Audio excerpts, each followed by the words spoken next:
వైఎస్ఆర్సీపీ అధినేత జగన్మోహన్ రెడ్డి ఆంధ్రప్రదేశ్ ప్రభుత్వం మీద తప్పుడు ఆరోపణలు చేస్తున్నారని, అలాగే పోలీసుల్ని దుర్భాషలాడుతున్నారని, వైసీపీ క్యాడర్ని రెచ్చగొట్టి వారిని హింసకు ప్రేరేపిస్తున్నారని, కాబట్టి జగన్మోహన్ రెడ్డి మీద విచారణ జరిపి ఆయన మీద చర్యలు తీసుకోవాలి అంటూ తెలుగుదేశం పార్టీ ఎంపీ శ్రీకృష్ణదేవరాయలు కేంద్ర హోంశాఖ మంత్రి అమిత్ షాకి లేఖ రాసినటువంటి నేపథ్యంలో ఈ అంశం మీద మనం పూర్తి స్థాయిలో విశ్లేషణ చేసుకుందాం. ప్రస్తుతం మనతో పాటు ఉన్నారు ప్రముఖ సీనియర్ జర్నలిస్ట్, ప్రముఖ రాజకీయ విశ్లేషకులు దుర్గావడ్లమణి గారు. వారితో మాట్లాడదాం. దుర్గా, నమస్తే. నమస్తే అండి.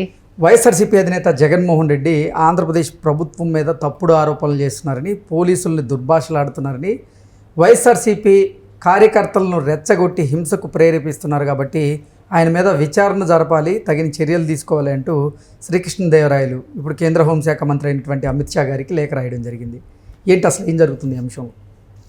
అంటే ఇప్పుడు మీరు వరుసగా చూసుకుంటే కనుకైతే ఈ కూటమి ప్రభుత్వం వచ్చాక ఇంచుమించు జూలై నుంచి తీసుకుంటే అప్పటి నుంచి స్టార్ట్ చేశారు ఎవరు, జగన్మోహన్ రెడ్డి గారు ఈ పోలీసులను దుర్భాషలాడడం.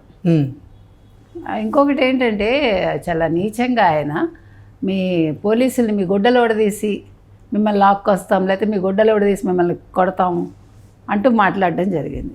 వీటన్నిటికీ మించి నిన్న తనెవరు కారుమూరి నాగేశ్వరరావు ఆయన ఏమన్నాడు, గుంటూరుకి యువతల పక్క ఇళ్లలోంచి లాక్కొచ్చి చితక్కొడతాం, గుంటూరుకి అవతల పక్క నరికేస్తాం అడ్డంగా అన్నాడు.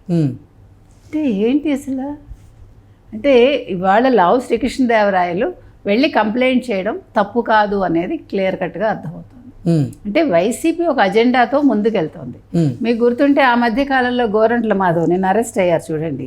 ఆయన ఏమన్నారు, అంతర్యుద్ధం మొదలవుతుంది ఇంకా అన్నారు.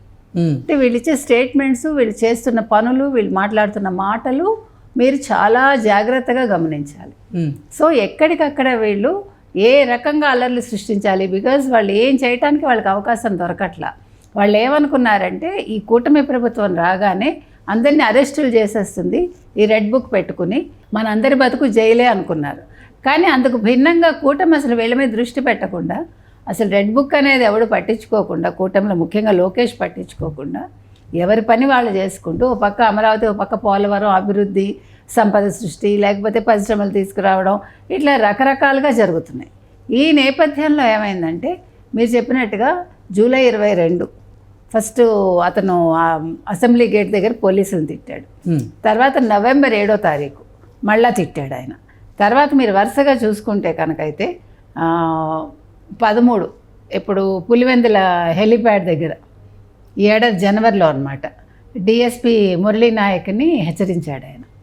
ఆ తర్వాత ఫిబ్రవరి 18న మాజీ ఎమ్మెల్యే వల్లభనేని వంశీని జైల్లో పరామర్శించడానికి వెళ్ళినప్పుడు పోలీసు అధికారులు ఎవరిని వదిలిపెట్టను అని క్లియర్ కట్గా చెప్తూ వాళ్ళు రిటైర్ అయినా లాక్కొచ్చి శిక్షిస్తా అన్నాడు. అంతేకాకుండా మళ్ళా గత నెల 25న వైసీపీకి చెందిన సోషల్ మీడియా కార్యకర్తకు అభయం ఇచ్చాడు ఆయన. ఏమని, అధికారంలోకి రాగానే డిఎస్పీ సిఐతో మీకు సెల్యూట్ చేయిస్తానన్నాడు. తర్వాత ఈ మంగళవారం మొన్న 8వ తారీఖున సత్యసాయి జిల్లా పాపిరెడ్డిపల్లికి వెళ్ళి పోలీసుల దుస్తులు ఓడదీయిస్తానని వివాదాస్పద వ్యాఖ్యలు చేశారు. సో ఈ వ్యాఖ్యలన్నీ మీరు చూసుకోండి. అంటే ఒక ముఖ్యమంత్రిగా పనిచేసి ఒక ఎమ్మెల్యేగా ఉన్న వ్యక్తి ఈ రకంగా మాట్లాడతారా? మీరు ఏం చెప్తున్నారు ప్రజలకి? కార్యకర్తలను ఎందుకు రెచ్చగొడుతున్నారు? ఈ రకంగా మాట్లాడడం వల్ల ఏం జరుగుతుందంటే మనం మొన్న చూసామండి 8వ తారీఖు ఏం జరిగింది అని. కార్యకర్తలు ఇష్టానికి వచ్చేసారు, హెలిప్యాడ్ దగ్గరికి వచ్చేసారు, తర్వాత రకరకాలుగా జరిగాయి. దానివల్లే నేనేమో కారులో వెళ్ళానంటాడు ఆయన, నాకేమో సరైన భద్రత ఇవ్వలేదంటారు. వాళ్ళ సోషల్ మీడియా ట్విట్టర్ హ్యాండిల్లోనేమో పోలీసులు కార్యకర్తలను ఎవరిని దగ్గరికి రానివ్వలేదని స్టేట్మెంట్ ఇస్తారు ఒకసారి, కాదు కార్యకర్తలు దూసుకొచ్చేసారని ఒకసారి అంటారు. ఇలా రకరకాల స్టేట్మెంట్స్. హెలికాప్టర్ పాడైపోయిందంటారు, మళ్ళీ హెలికాప్టర్ విదిన్ నో టైం అది టేక్ ఆఫ్ అయిపోయి వెళ్ళిపోయింది. అంటే ఎక్కడక్కడ పొంతన లేని విధంగా వాళ్ళు స్టేట్మెంట్స్ ఇవ్వటం అయితే జరిగింది. కాబట్టి ఇప్పుడు లావు శ్రీకృష్ణదేవరాయలు వెళ్ళి ఒక ఎంపీగా ఆయన, అమిత్ షాకి ఆయన కేంద్ర హోంశాఖ మంత్రి కాబట్టి ఆయన వెళ్ళి కంప్లైంట్ చేయడం జరిగింది. అంటే వైసీపీ వాళ్ళు ఒక కుట్రపూరితంగా, అంటే వాళ్ళు ఏదో ఒక అజెండాతో ఆంధ్రప్రదేశ్లో అల్లకల్లోలను సృష్టించాలి, పోలీసులను తిట్టి కార్యకర్తలను రెచ్చగొట్టి వైసీపీ క్యాడర్లో అంటే వాళ్ళంతా వాళ్ళు బయటకు వచ్చి గొడవలు సృష్టించాలి. మీరు ఈ మధ్యకాలంలో గమనించారంటే ప్రతి వాళ్ళు ఏం మాట్లాడుతున్నారండి, అసలు సంబంధం లేకుండా ఒక సామాన్య మహిళ కావచ్చు, ఒక సామాన్య వ్యక్తి కావచ్చు, వైసీపీకి చెందిన వాళ్ళైనా లేదు ఒక మతానికి సంబంధించిన వాళ్ళైనా మీరు అంటే నేను చెప్పే సోషల్ మీడియా మీరు చూసారంటే ప్రతి వాళ్ళు కూడా ఒక్క 10 నిమిషాలు మాకు టైం ఇవ్వండి, మీరు లేకుండా చేసేస్తాం, ఒక్క 10 నిమిషాలు మాకు టైం ఇస్తే మిమ్మల్ని అడ్డంగా నరికేస్తాం, అసలు మేము రౌడీలం గూండాలం. నేను ఇందాక కూడా చూశానండి సోషల్ మీడియాలో ఒక పిల్లాడు మాట్లాడుతున్నాడు, ఒక మహిళ మాట్లాడుతోంది, ఒక పాస్టర్ మాట్లాడతాడు, ఒక మతాన్ని అంటే ఒక వర్గం వాళ్ళని రెచ్చగొడుతూ వాళ్ళకి సోషల్ మీడియాలో వాళ్ళకి సపోర్ట్ చేసే వాళ్ళు మాట్లాడుతున్నారు. What is this? John Benny Lingam ఏమన్నారు? అట్లా అన్నమాట. అదే ధోరణిలో ఈ మధ్యకాలంలో మీరు ఈ రెచ్చగొట్టే వ్యాఖ్యలు వస్తున్నాయి. అంటే ఏంటి, ఎవరిని ప్రతి వాళ్ళని చంపేస్తారా మీరు? అంటే అసలు ఎందుకోసం ఇట్లా తయారవుతున్నారు ఆంధ్రప్రదేశ్లో? ఒకవైపు ఆంధ్రప్రదేశ్ ప్రభుత్వం మీద అసత్య ఆరోపణలు చేస్తూ ఉన్నారు, మరోవైపు పోలీసుల్ని దుర్భాషలాడుతూ ఉన్నారు, ఇంకొక వైపు అసలు వైఎస్ఆర్సీపీ క్యాడర్ని రెచ్చగొట్టి హింసకు ప్రేరేపిస్తున్నారు అన్నట్లుగా ఆయన జగన్మోహన్ రెడ్డి మీద ఎట్టి పరిస్థితుల్లో మీరు విచారణ జరిపించండి, చర్యలు చేపట్టండి, ఆయన బెయిల్ని రద్దు చేయండి అన్నట్లుగా ఇప్పుడు శ్రీకృష్ణదేవరాయ కోరుతూ ఉన్నారు. ఏంటి కేంద్ర ప్రభుత్వం ఎటువంటి నిర్ణయం తీసుకునేటువంటి అవకాశం ఉందంటే ఏం చెప్తారు? ఇప్పుడు వాళ్ళు తీసుకునే దాని మీదే వాళ్ళు ఎటువైపు ఉన్నారు అనేది మీకు ఒక క్లారిటీ వస్తుంది.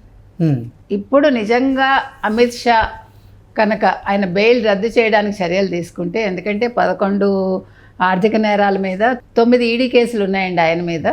సో వీటికి సంబంధించి బెయిల్ రద్దు చేయాలని ఈయన కోరుతున్నారు. ఏ మనిషి అయినా 12 సంవత్సరాలు బెయిల్ మీద ఉంటారా? ఒక పుష్కర కాలం. మీరే చెప్పండి, ప్రపంచంలో ఎక్కడైనా జరుగుతుందా? ఒక్క జగన్మోహన్ రెడ్డికే జరిగింది అది. నెంబర్ 1.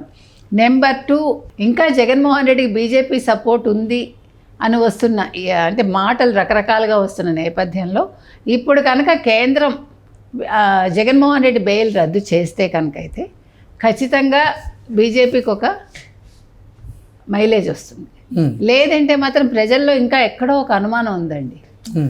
మనం చేసే వీడియోలో మీరు గమనిస్తే కింద కమెంట్స్ కూడా వస్తూ ఉంటాయి మనకి, మీరంతా మాట్లాడుతున్నారండి వేస్ట్గా, బీజేపీ అండ ఉంది జగన్మోహన్ రెడ్డికి అని ఎంతమంది ఇప్పటికి నిన్న కూడా ఎవరో పెట్టారు. ఓకే, కాబట్టి నేను అనేది ఏంటంటే వాళ్ళని వాళ్ళు ప్రూవ్ చేసుకోవాలి. ఎందుకు చేసుకోవాలంటే మీరు అడగచ్చు, ఎందుకంటే వాళ్ళు కూటమిలో ఉన్నారు కాబట్టి ఇప్పుడు వాళ్ళ బాధ్యత. లేదు మేము చాలా ఓపెన్గా ఉన్నాము, మాకు ఎవరి మీద రాగద్వేషాలు లేకుండా మేము పనిచేస్తామని చెప్పాలంటే, మేము కూటమికి మేము బద్ధులమై ఉన్నామని వాళ్ళు ప్రూవ్ చేసుకోవాలంటే వాళ్ళు ఖచ్చితంగా ఇప్పుడు జగన్మోహన్ రెడ్డి బెయిల్ రద్దు చేయాలండి. ప్లస్ రాష్ట్రంలో ప్రతి ఒక్కళ్ళకి ఒక భయం అనేది రావాలి. ఆ దిశగా కూడా కూటమి ప్రభుత్వం పనిచేయాలి. ముఖ్యంగా చంద్రబాబు నాయుడు గారి నిర్ణయాలు ఇంకా మీదట కొంచెం ఫాస్ట్గా లేకపోతే మాత్రం ఇంకా లోకల్గా అందరూ ప్రతి వాళ్ళు రెచ్చిపోతారు. ఓకే ఓకే అండి, థ్యాంక్ యూ సో మచ్.